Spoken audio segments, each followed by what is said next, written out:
നമുക്ക് രണ്ടാമത്തെ സ്റ്റോക്കിലേക്ക് പോവാം. സ്റ്റോക്കിന്റെ പേര് ഹൊനാസ കൺസ്യൂമർ ലിമിറ്റഡ് എന്നാണ്. നമുക്ക് ഫസ്റ്റ് ഇതിന്റെ ചാർട്ട് ഒന്ന് അനലൈസ് ചെയ്യാം. ഇതിന്റെ ചാർട്ട് നോക്കുകയാണെങ്കിൽ ഇതാ ഈ ഒരു പ്രൈസ് റേഞ്ചിൽ ഒരു റെസിസ്റ്റൻസ് ഉണ്ടായിരുന്നു. ഇപ്പോൾ കറൻ്റ്ലി അതൊന്ന് ബ്രേക്ക് ചെയ്തിട്ടാണ് മാർക്കറ്റ് നിൽക്കുന്നത്. അപ്പോൾ റെസിസ്റ്റൻസ് ലെവൽ എത്ര? 500 to 510 ആ ഒരു റേഞ്ചിൽ. ഇപ്പോൾ കറൻ്റ്ലി 531 ഇത് ട്രേഡ് ചെയ്യുന്നത്. അപ്പോൾ ഇപ്പോൾ ഒരു എൻട്രി പോവാതെ ഒന്ന് വെയിറ്റ് ചെയ്തിട്ട് തിരിച്ച് ആ ഒരു ലെവലിലേക്ക് പ്രൈസ് എത്താൻ വേണ്ടി വെയിറ്റ് ചെയ്തിട്ട് എത്ര ഒരു 520 ആകുമ്പോൾ നമുക്കൊരു എൻട്രി പോയാൽ നന്നായിരിക്കും. 520, 515 ആ ഒരു റേഞ്ച് നല്ലതാണ്.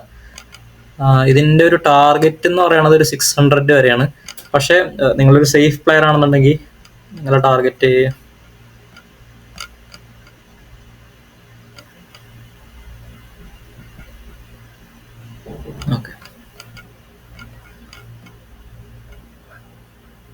നിങ്ങളൊരു സേഫ് പ്ലെയർ ആണെങ്കിൽ നിങ്ങൾക്കൊരു ഒരു 550 വരെ ഒരു ടാർഗറ്റ് കീപ്പ് ചെയ്യാം.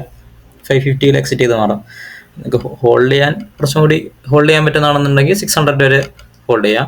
അതേപോലെ ഇതിൻ്റെ സ്റ്റോപ്പ് ലോസ് വരുന്നത് ഈ ഒരു ക്യാൻഡലിൻ്റെ ബോട്ടത്തിലാണ്. എത്രയത് 495, 496 ആ ഒരു റേഞ്ച് നിങ്ങൾക്ക് സ്റ്റോപ്പ് ലോസ് കീപ്പ് ചെയ്യാം. Okay, so that's all.